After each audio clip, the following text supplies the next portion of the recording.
Good evening. My name is Henry Cavill and I play Geralt of Rivia in Netflix's new series, The Witcher. I'm here to take you back to where we first met The Witcher, this book, The Last Wish. Let's begin, shall we? As usual, cats and children noticed him first. A striped tomcat sleeping on a sun-warmed stack of wood shuddered, raised his round head, pulled back his ears, hissed, and bolted off into the nettles. 3-year-old Dragomir, Fisherman Trigla's son, who was sitting on the hut's threshold, doing his best to make dirtier an already dirty shirt, started to scream as he fixed his tearful eyes on the passing rider. The Witcher rode slowly, without trying to overtake the hay cart obstructing the road. A laden donkey trotted behind him, stretching its neck and constantly pulling the cord tied to the Witcher's pommel tight.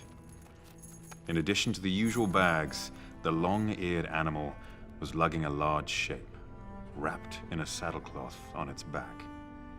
The gray-white flanks of the ass were covered with black streaks of dried blood. The stranger was not old, but his hair was almost entirely white.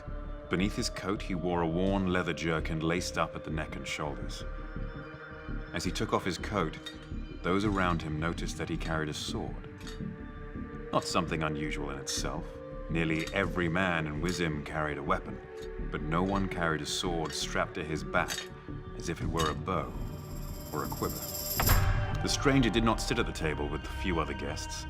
He remained standing at the counter, piercing the innkeeper with his gaze. He drew from the tankard. "We'll give you a hand," the pockmarked man hissed.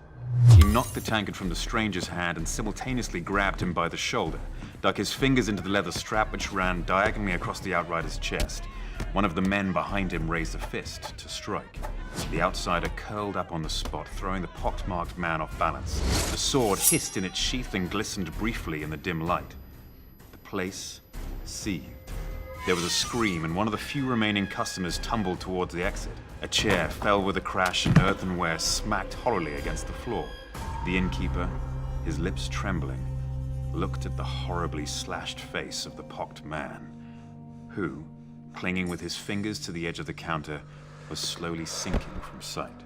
The other two were lying on the floor, one motionless, the other writhing and convulsing in a dark, spreading puddle. A woman's hysterical scream vibrated in the air, piercing the ears as the innkeeper shuddered, caught his breath, and vomited. The stranger retreated toward the wall, tense and alert. He held the sword in both hands, sweeping the blade through the air. No one moved. Terror, like cold mud, was clear on their faces, paralyzing limbs and blocking throats. 3 guards rushed into the tavern with thuds and clangs. They must have been close by. They had truncheons wound with leather straps at the ready, but at the sight of the corpses, drew their swords. The Rivian pressed his back against the wall, and with his left hand, pulled a dagger from his boot. "Throw that down," one of the guards yelled with a trembling voice. "Throw that down, you thug, you're coming with us." A second guard kicked aside the table between himself and the Rivian. "Go get the men, Tresca," he shouted to the third guard, who had stayed closer to the door. "No need," said the stranger, lowering his sword. "I'll come by myself." "You'll go, you son of a bitch, on the end of a rope," yelled the trembling guard. "Throw that sword down or I'll smash your head in." The Rivian straightened. He quickly pinned his blade under his left arm and with his right hand raised towards the guard, swiftly drew a complicated sign in the air. The clout nails which studded his tunic from wrists to elbow flashed. The guards drew back, shielding their faces with their arms. One of the customers sprang up while another darted to the door. The woman screamed again, wild and ear-splitting. "I'll come by myself," repeated the stranger in his resounding, metallic voice. "And the 3 of you will go in front of me. Take me to the Castellan. I don't know the way."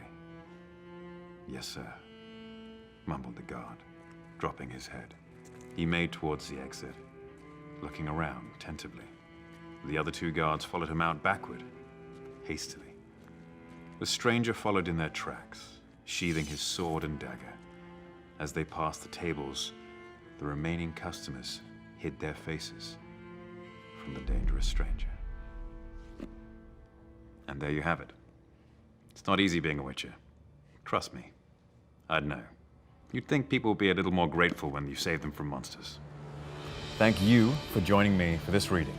But as you know, Geralt's adventure is just beginning.